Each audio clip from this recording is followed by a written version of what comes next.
तो ये सभी अज्ञानी थे। कई वक्त आते हैं वो कहते हैं जी मैंने सुधांशु जी से नाम ले रखा है, और फिर क्या बताता जी भूत प्रवेश है, प्रेत बाधा कई वर्षों से।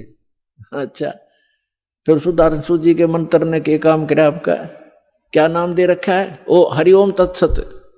अरे वाह भाई वाह, ये है वो नीम हकीम।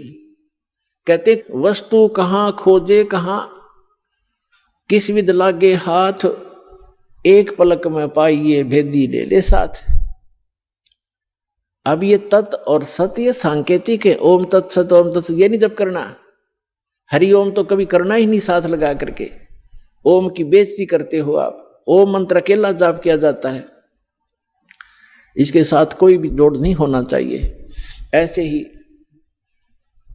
अब क्या बता है कि जैसे एक धनी व्यक्ति था, सेठ था, साहूकार, उसने अपनी पैड में बही में डायरी में लिख दिया,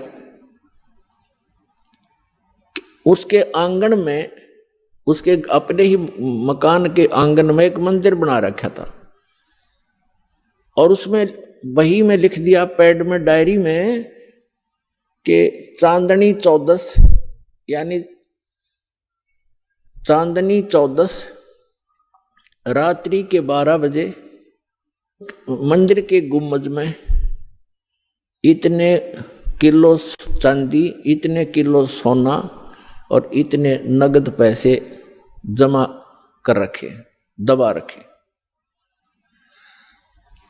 अब बच्चों को इसलिए कोड वर्डों में लिखते थे कि बच्चे कहीं गलती से कभी खोद बैठे, निकाल ना लें, मेरे जाने के बाद फिर ये प्रयोग कर लें, इसलिए चोरों के डर से वो ऐसे छुपा दिया करते थे। पहले बैंक नहीं होते थे। उस सेठ की मृत्यु होगी अचानक। पिता के अंतिम संस्कार करके उन बच्चों ने फिर देखा कि पिता की लेख देखते हैं।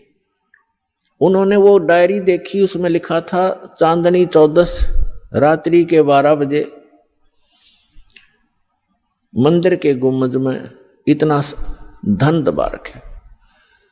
तो उन बच्चों ने 2-3 दिन के बाद अपने पिता की क्रियाक्रम से निपट कर हफ्ते 10 दिन 12 दिन 15 दिन के बाद वो मंदिर का गुम्बद फोड़ दिया रात्रि के समय। उन्होंने सोचा पिता ने संकेत दिया है कि दिन में तो कोई देख लेगा, रात्रि में फोड़ियो। तो रात्रि में उन्होंने मंदिर का गुम्बद फोड़ डाला, उसमें कुछ नहीं था। उनको बड़ा अफसोस हुआ कि पिताजी तो हमें गलत गाइड करके हमें बहका गए और धन कहीं और दबा गए।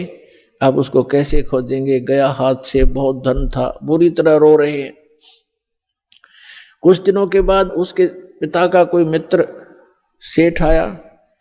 बच्चों ने अपनी समस्या उसके सामने रखी कि अंकल ऐसे ऐसे समस्या आ गई है, हमारे पिताजी ने झूठ बोल दिया, पैसा कहीं और छुपा रखा है, हम गुम्बद में लिखा है, गुम्बद में तो पाया नहीं, हमने मंदिर भी फोड़ दिया। तब उस सेठ ने कहा कि मुझे दिखाओ कहाँ लिखा है। उसने लेख देखा कि चांदनी 14 रात्रि के 12 बजे मंदिर के गुम्बद में इतना पैसा।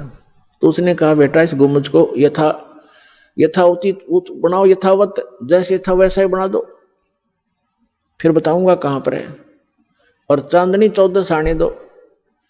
15 दिन के बाद, महीने के 20 दिन के बाद, वह 10-5 दिन के बाद वह चांदनी 14 आनी थी, वो वैसा ही गुम्बद बना दिया।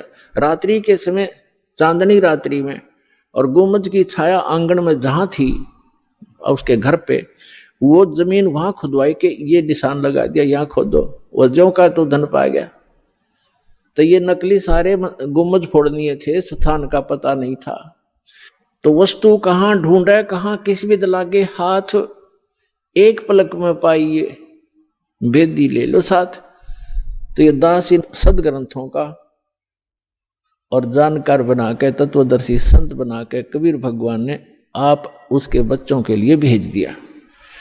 अपनात्मो अविलंब काम करो यू, कहते हैं समझा है तो सर दर पाओ और भौर नीरे ऐसा दाव।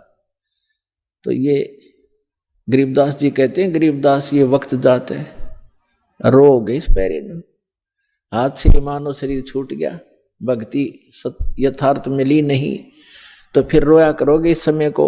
मनुष्य जीवन कहते मानुष जीवन दुर्लभ है, मिले न बारंबार, और तरवर से पत्ता टूट जा वो फिर नहीं लगता डार। अब जो प्रसंग चल रहा है हम आते हैं उसी पर कि परमात्मा की परिभाषा क्या है और काल किसे कहते हैं।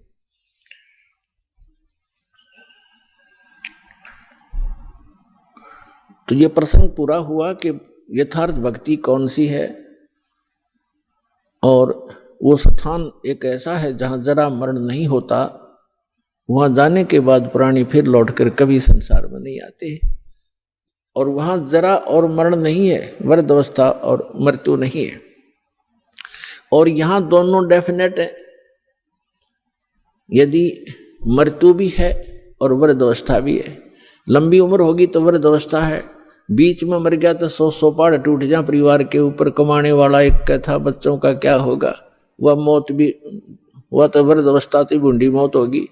कहने का भाव ये है, जब तक हम परमेश्वर की शरण में नहीं आते तब तक हम काल की रेंज में रहते हैं, और जब हम कबीर भगवान की शरण में आ जाते हैं हम काल की रीत से बाहर हो जाते हैं। फिर उसका विधान हम पर लागू नहीं रहता, हम परमेश्वर की शरण में आ जाते हैं। और समर्थ की शरण में जो आ जाता है उसको फिर बाहर का व्यक्ति दुखी नहीं कर सकता। उसको स्वयं पता होता है कि इस आदमी के इस शरणागत को छेड़ दिया तो ये तेरा बक्कल तार देगा। इसी प्रकार हम समर्थ की शरण में आ गए हैं। आप कबीर भगवान वो समर्थ है, वो कादिर परमात्मा है, उसकी शरण में आ गए। उसकी शरण ना त्यागना, इतना ध्यान अवश्य रखना। छोटा मोटा कष्ट भी आपको होता है नाम लेने के बाद, तो ऐसे समझना जैसे एक बिल्ली बच्चे उत्पन्न करती है और 2-4 दिन के बाद उन बच्चों को दूसरे घर में ले जाती है, क्योंकि वहां वो ये देखती है कि कहीं तेरे बच्चों को यहां खतरा ना हो जा। और इस बात से उसके बच्चे भी परिचित होते हैं कि हम अपनी मां के संरक्षण में हैं, और वो उनको जबान अपने मुख से पकड़ती है। इसके तीखे दांत होते हैं बिल्ली के, तीखे, और उनको पकड़ती है। और बच्चों को पीड़ा भी होती है, वो ऐसे सुकड़ जाते हैं, ऐसे लटक जाते हैं, और महसूस होता है कि इनको दांतों का दर्द भी है, लेकिन बोलते कति नहीं, चुपचाप रहते हैं, उस पीड़ा को सहन करते रहते हैं, क्योंकि उनको पता है कि हम अपनी मां के साथ हैं। ये थोड़ा बहुत कष्ट भी है तो हमारा जीवन रक्षा हो रही है। तो उसको उठाकर वो दूसरे सुरक्षित स्थान पर अन्य मकान में ले जाती है, सबको बारी बारी वहां पहुंचा देती है। कुछ दिनों के बाद वहां देखती है कि यहां भी समस्या है, तो तीसरे मकान में कहीं और ले जाएगी। और वो बिल्कुल नहीं बोलते, क्योंकि उनको पीड़ा भी हो रही है, लेकिन उनको विश्वास है कि मां के मुख में हम भले ही पीड़ा हो रही है लेकिन हमारी जीवन रक्षा हो रही है। इसी प्रकार कबीर भगवान की शरण में आने के उपरांत आपको छोटा मोटा कष्ट भी है तो ना जाने आपका कौन सा पहाड़ जैसा दुख टल रहा है, ये विश्वास रखना, विचलित ना होना। यह प्रसंग चल रहा है कि धर्मदास जी ने कहा था कि भगवान यहां कितनी सुविधा दे रखी है भगवान ने, और इसको आप काल कह रहे हो।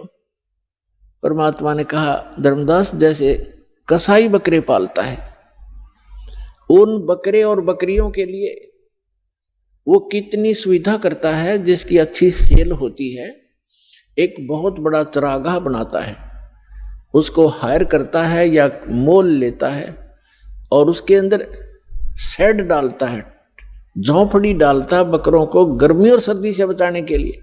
उसमें जगह जगह तालाब बनाता है, छोटी छोटी तलैया सी, उनको पानी से भर कर रखता है, उनके लिए घास फूस वहां व्यवस्था कराता है। उस सारी व्यवस्था को देखकर वो भोले प्राणी ये समझ बैठते हैं कि हमारा मालिक, हमारा स्वामी कितना दयालु है, हमारी कितनी केयर टेक रखता है, सारी सुविधाएं प्रदान करता है, हिंसक पशुओं से बचाता है, चारों तरफ से बाड़ लगा देता है, और अंदर वृक्ष हैं, झाड़ बोझड़े हैं, घास फूस है, गर्मी से बचने के लिए शेड है, सर्दी से बचने के लिए व्यवस्था शेड है। तो वो इस सारी व्यवस्था को देखकर वो मान बैठते हैं कि जो हमारा ये स्वामी है बड़ा दयालु है, ये परमात्मा है। और जब वो कभी उनके बीच में आता है तो वो सारे उसको प्यार देने के लिए उसके चारों तरफ कोई ऊपर को पैर फैलाता है अपने सीने से लगाने के लिए, और वो